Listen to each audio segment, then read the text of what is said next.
This is G3 News. నాయకుడు కార్యకర్తలు కలిసికట్టుగా టీడీపీ అభివృద్ధికి ప్రజా సమస్యల పరిష్కారానికి కృషి చేయాలని ఎమ్మెల్యే సునీల్ కుమార్ అన్నారు. బుధవారం గూడూరు క్యాంప్ కార్యాలయంలో నియోజకవర్గ స్థాయి కార్యవర్గ సమావేశం నిర్వహించారు. పార్టీ జెండా మోసిన వారికి రెండవసారి ఎమ్మెల్యేగా గెలిచేందుకు దోహదపడిన పేద కార్యకర్తలకు ఇబ్బంది పెడితే ఎట్టి పరిస్థితుల్లోనూ ఊరుకోనన్నారు. సమావేశంలో టీడీపీ నాయకులు పాల్గొన్నారు. ఎమ్మెల్యే మీకు మారచ్చు. దుర్గాప్రసాద్ గారు ఉన్నారు, ఆయన మారాడు. తర్వాత రాయలశ్రమ గారు ఉన్నారు, మారారు. సునీల్ కుమార్ ఉన్నాడు, ఒకసారి మారాడు. మళ్ళీ సునీల్ కుమార్ వచ్చారు. రేపేమో ఏమవుతుందో తెలియదు. అయినప్పుడు ఈ పార్టీ అనేది గ్రామ స్థాయి నుంచి నాయకులు మారు. ఏ గ్రామంలో తెలుగుదేశం పార్టీ తెలుగుదేశమే, ఇంకో పార్టీ వాళ్ళే. అంతేగాని మా మిమ్మల్ని మార్చేటువంటి స్థాయి ఏ కొత్త ఎమ్మెల్యే వచ్చినా మాకు ఆ స్థాయి లేదు. ఎవరు గ్రామాల్లో పనిచేస్తున్నారో అతనే కింగ్ గ్రామాల్లో.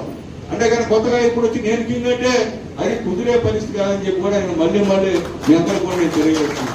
ఎందుకంటే ఈరోజు మీ అందరి దయ వల్ల ఈరోజు నేను గెలిచాను. True News, fearless voice. Follow our channel for your local issues and latest news. Like, share, and subscribe.